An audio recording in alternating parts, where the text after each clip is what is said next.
For months now, the conversation around Marathon has been dominated by the exact same arguments.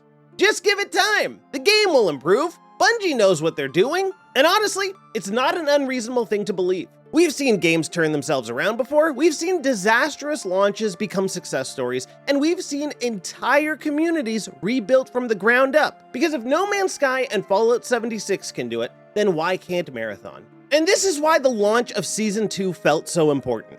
This wasn't just another content update. This was Bungie's big opportunity to prove that the launch wasn't the real problem, and that if you actually looked past all of the noise, you would see that there was a really good game here. And the best way to give people an opportunity at finding that out was by offering a free week, where everybody would be able to access the game without paying a single dollar. Meaning that you and all your friends could just jump in and have a good time. No restraints, no burden of paying $50 just to see if you might hate it. So if there was a moment that things would change for Marathon, this was it.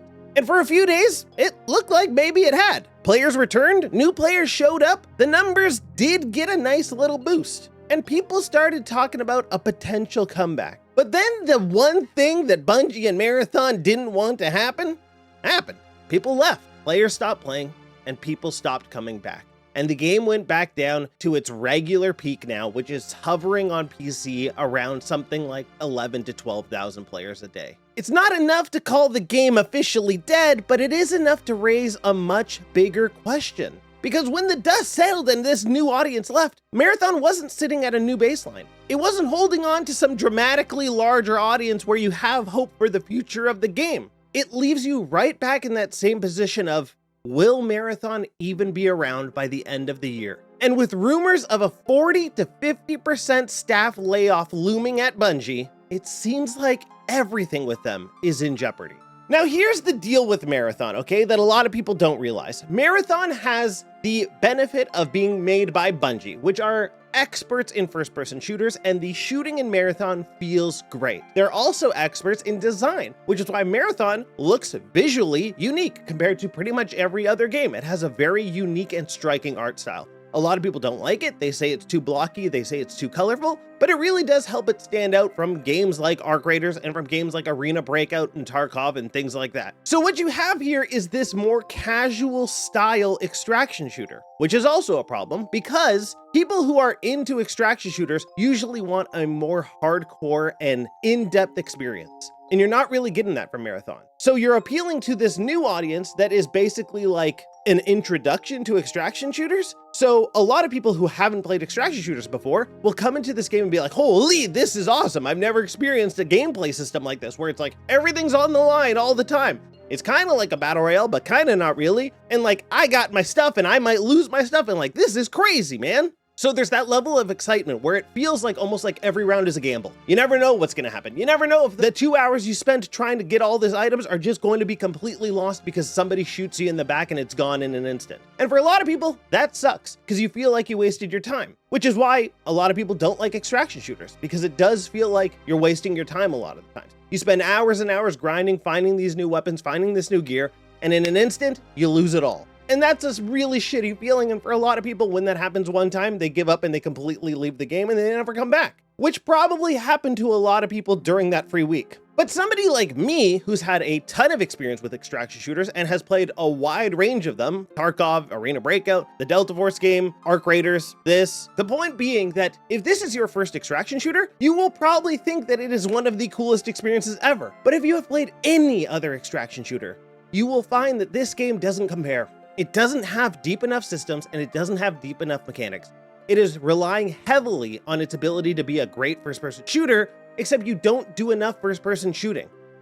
Sure, you can fight a lot of bots if you want to, but a lot of people want to have that player versus player experience where you feel like all my stuff is on the line because those guys want my stuff and I want their stuff.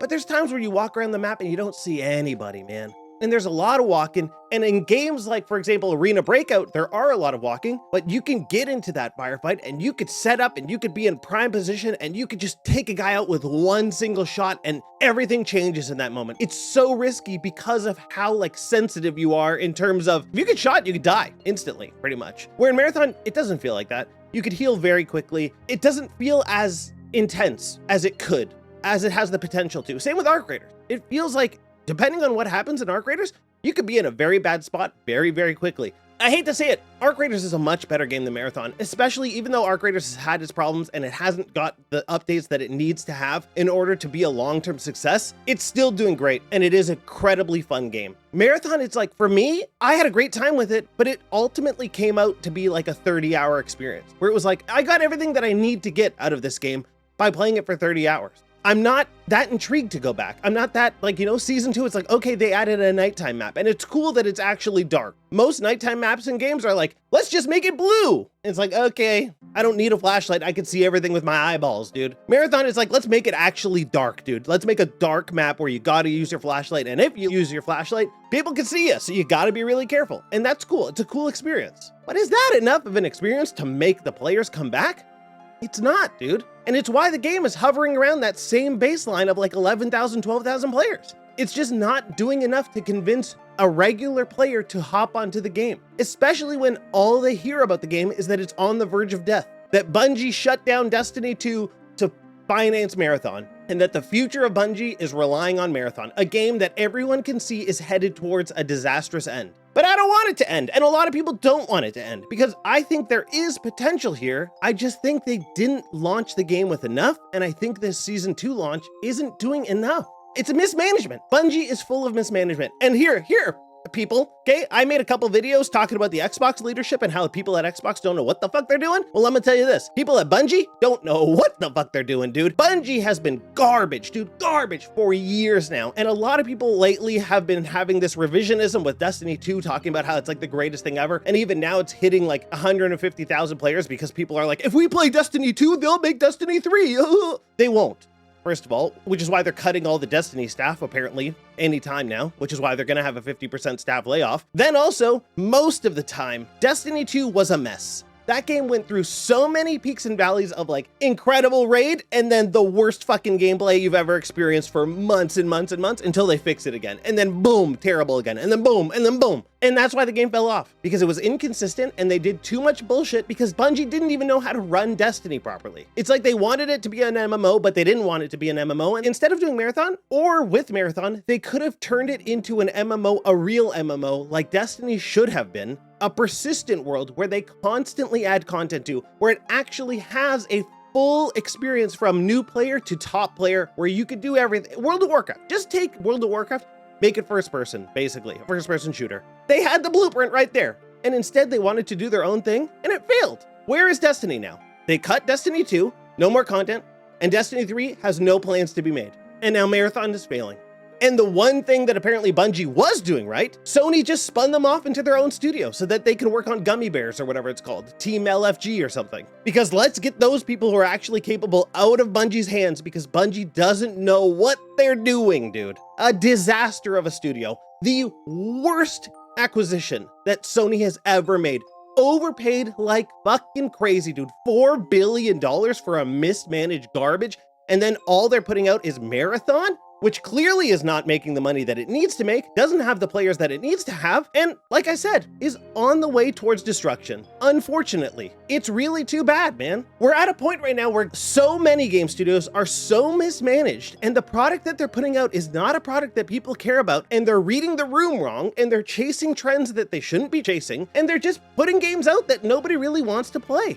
Marathon, when it first had its alpha, needed a ton of fucking work. And they said they knew that and that they were going to change things. And they changed a lot. And by the time the beta came around, it was in a much better place. But from beta to release, you didn't change a damn thing. Or not enough. And you didn't release enough content to compete with Arc Raiders, and you still haven't released enough content to get people interested to actually play your game. What can you offer that's better than Arc Raiders right now? A tighter first-person experience? Sure.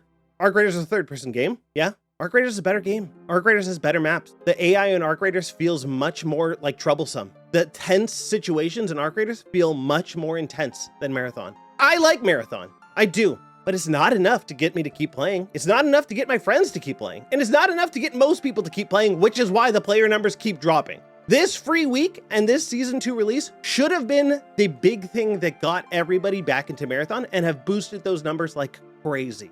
And it didn't do a goddamn thing, dude. It sucks, but Marathon's in big trouble, and so is Bungie.